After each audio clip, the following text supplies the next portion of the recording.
Okay, welcome back, everybody. So we're moving on to the third part of this series.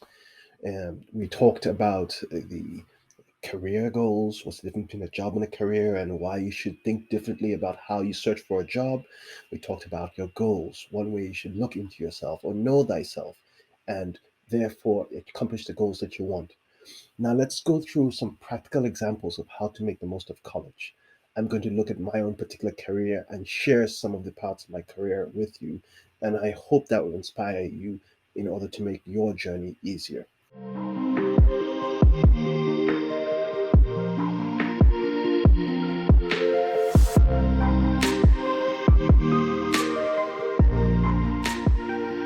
Welcome back. I'm your host, Dr. Yu, in this series, a new series on our channel, Microbiology Explained. In this series, we're going to go over the college experience and how to make the most about it in order to be successful. So, my own story, and I'll be as brief as possible here, but just to highlight certain aspects of it. I have my bachelor's degree from the University of Texas at Arlington. I double majored in microbiology and chemistry. I did my doctorate in microbiology and specialized in industrial microbiology. I went on to be a teaching faculty member at a college up in North Central Arkansas. And then at some point in time, I left academia. 3 years after being a teaching faculty, I left academia to go into the food industry. I entered the food industry and I worked my way up through several promotions. After a while, I started my own company and I do a lot of my own consultation on the side. And I am here where I am right now. So that's my brief story. And so now I want to take apart my story and talk about the things that I've learned along the way, the things I did well on one side and the things I did wrong on the other side. And from those examples, I hope you will draw and learn something from it. So, my bachelor's degree, beginning of my journey. What did I do wrong? I have not maintained as many of the contacts that I made in bachelor's journey till now. And lots of the people I knew back then are now doctors, lawyers, CEOs. They're big positions where they are, but I didn't maintain that contact with them. I didn't maintain that network. Also, I had limited volunteering. I did some volunteering now and then, but not systematically, not with any group. I didn't immerse myself in the volunteering experience. And I also did not think far enough. And this is important. I thought as far as getting into grad school, but I didn't think far enough with other aspects of my life, other aspects with career. I didn't think about what I wanted as far as social standing is concerned. I didn't think enough financially. I didn't think about other job opportunities possible. What did I do right? I became a member of the McNair program. A McNair program prepares college students for postgraduate degrees, so grad school, especially PhD. If you want to become a PhD, seriously look into that program. It starts you from scratch, it works your way through. They mentor you and guide you, they give you some financial support, it helps you get to your goal. I guess the best thing about that is I recognized where I wanted to go, or part of where I wanted to go, and I put myself in the hands of the professionals who helped me get there. I had good academic mentors. This is important. If you are in any STEM field or anything that you want to do research wise, I strongly recommend you partner up or pair up with some professor or the other. Walk up onto the lab, knock on the door, and say, "Hello, I've taken your class. I heard a lot about your research, and I want to do something and gain lab experience or research experience, even if it's not your major." You can do chemistry experience even though you're a biology major. You can do some literature research even if you're an arts major. That research experience is tremendous. Not only does it give you a good relationship with your mentor, who hopefully would appreciate what you're doing for them, but it gives you a good experience to the whole research process and behind the scenes and doing more than what the typical student does. Working a full time job, that was an asset. For most of my bachelor's degree, I worked between 32 hours and 42 hours a week. Looking back, I wonder how I squeezed the time to go to classes and still get my A's and take my tests and all the rest. But I did. I worked around my classes. I got a job that worked with my schedule. But what it did several things. First of all, it gave me far better financial stability going through my bachelor's degree. I didn't have to borrow as much, which was great. Secondly, it gave me a lot of work experience, right? It gave me a lot of in person work experience interacting, working with real people, which I could then take for the rest of my career and say, hey, I did this work. In that particular case, it was in the medical field, so I have a lot of knowledge about the medical field. I can talk to, speak with doctors and nurses and understand their angst and their feelings and thought processes. but I got that experience from working even while I was in school. Third, I did get offered a job after I graduated in my place of work, and if I wanted to, I would have risen the ranks there. I saw a different vision for my career, but at least I had options. If you're working when you're in school, you get options, and what you really want to do is make sure that you have as many options as possible so that you can pick that which suits you as opposed to having something picked for you, which is not as much fun. I double majored. It may be obvious, but if one major is good, a major and a minor is better, a double major is even better. If you can get even more than your own degree, that's great. My second major is in chemistry. I haven't really practiced chemistry in a long, long, long time, but the fact that at some point in time I immersed myself in a second degree is always impressive to whoever you interact with, especially in the workforce. Okay, so I moved on. I finished my graduate bachelor's degree, probably like where you are now, but I moved on to graduate school. What did I learn from graduate school beyond the academics? What I did wrong is I didn't take any plan B seriously. I didn't envision myself not ever being an academic. And because of that, I didn't start building those skills outside of academia. And that was a problem, and it came to haunt me later on. I overestimated the translation of my qualifications to non academics. What does this mean? It means people outside academia respect a degree. They respect the fact that I am Dr. Ukpong. They respect that. But do they understand how those qualifications may help them? Most of the time, no. And I automatically thought, because I am very familiar with what a doctor of microbiology is, I automatically felt many other people would immediately pick up on that. And that was a mistake. And don't ever make that mistake that other people would understand exactly what your degree give, the skills your degree gives them. Help them, make that translation for them whenever possible. And I'll talk about that when I talk about branding. That's very important. I did not take advantage of my committee from day one. If you haven't been in graduate school or you don't know, every graduate student has 3 to 5 professors who are over them. Those are considered their committee. Um, use them. Use them early and often. They're there to guide you, they're there to help you, they're there to navigate the perils of both grad school and post grad school. If I had been wiser from day one, I would have made not just a personal relationship with the committee members, but I would have used them for more scientific advice, more career advice. I would have tapped into their networks. And I didn't do that. And that was my mistake. Other thing I didn't do wrong is I didn't have a good career mentor. Now, I had a very good academic mentor. My mentor professor was really, really good. He polished my presentation skills, my teaching skills, my research skills. I learned how to be a really good scientist and to think like a scientist from him. But I did not have anybody who mentored the rest of my career, the what ifs, the plan B, etc., my finances, that sort of thing. I volunteered extensively. I spent 5 to 6 years volunteering at a Sunday school. Um, every semester. And that was a tremendous experience. Now, looking back, I didn't even take full advantage of that. What do I mean? When you volunteer, people see, and hopefully you're doing a service to other people, and people appreciate that service.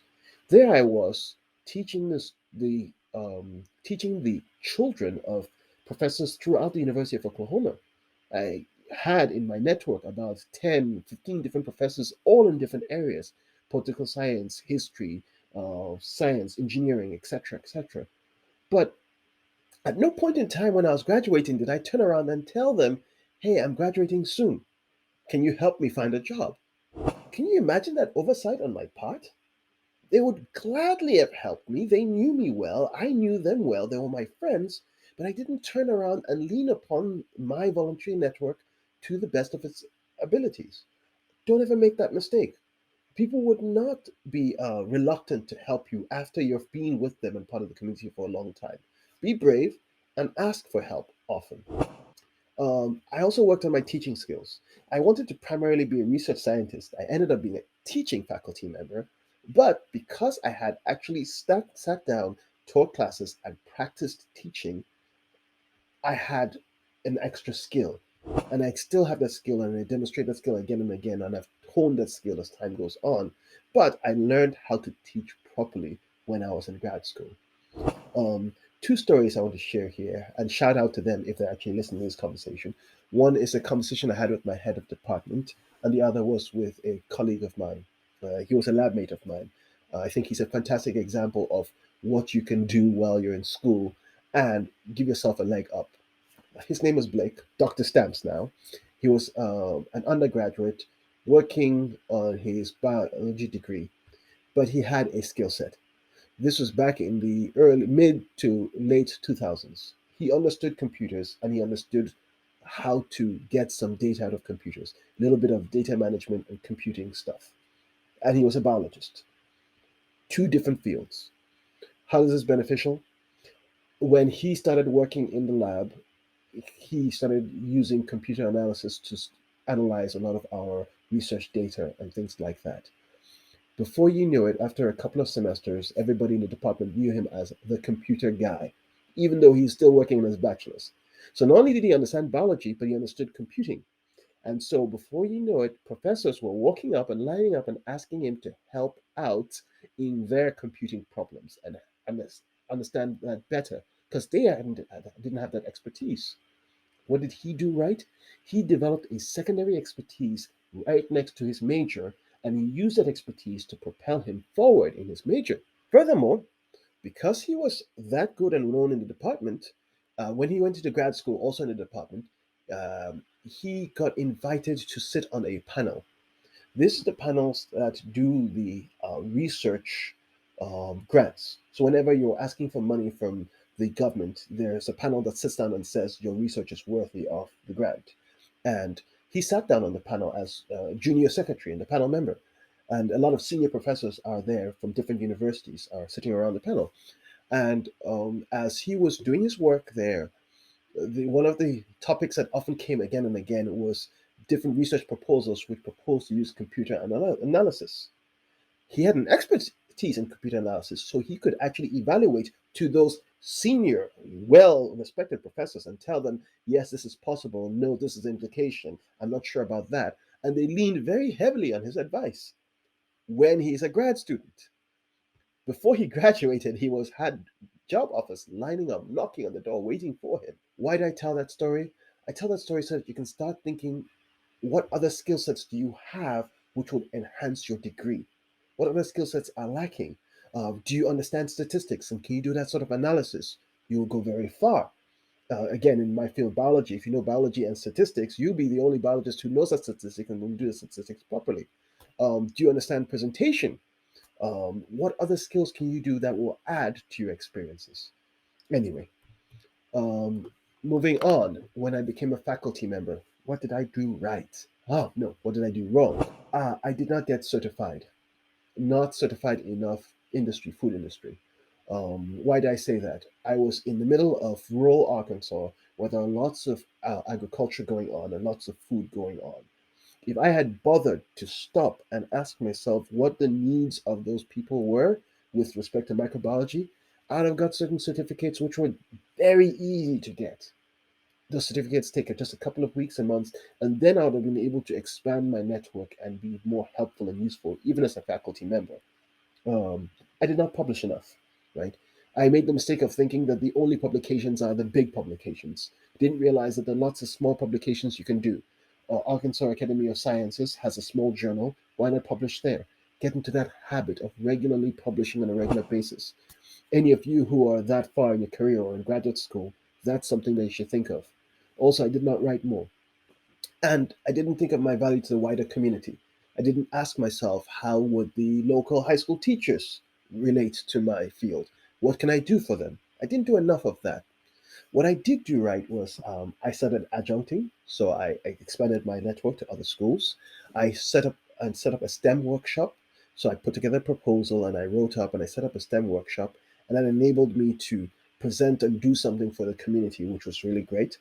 I built a relationship with the school president, which actually helped me because he was one of my first prospective clients when I started my own business. Because I had a relationship from working with him, not just as a faculty member, but as a personal relationship with him, he opened the door and listened to me. And he gave me a lot of good advice, which helped me in my consulting practice up till today.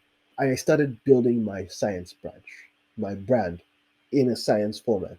I started building the Dr. U brand and expressing that much better. Moving on to the corporate world, things I learned, what I did right, I understood the limitations of job search. And that's the first time I actually started sitting down and asking myself how a job search limited. I didn't have enough certifications. That's what I did wrong. And also, I didn't really understand what employers were looking for. With that being said, I'll go on in further things that I learned in my corporate journey later on in another video. There's lots to learn there, but I hope you have actually stopped and thought about your journey, whether you're a bachelor's student or you're doing your graduate degree or doing something more complicated. Everybody's journey is different. I'm just using mine as an example as how, by looking differently at the steps I've taken to get to here, I've started becoming a better and better individual, researcher, scientist, and productive person. And I encourage you to start thinking of that now. So, homework exercise, right? Stop and ask yourself, what's your journey? Up till now, so far in school, what are the things you've done right and what are the things you've done wrong? And make that list. And be honest with yourself and see how that list comes about. For now, I'm going to stop here. Like, subscribe, share if you can. In next video, I'm going to talk about learning to think differently, and we'll go on with more and more things which will enable you do well in your own journey. Thank you very much and have a good day.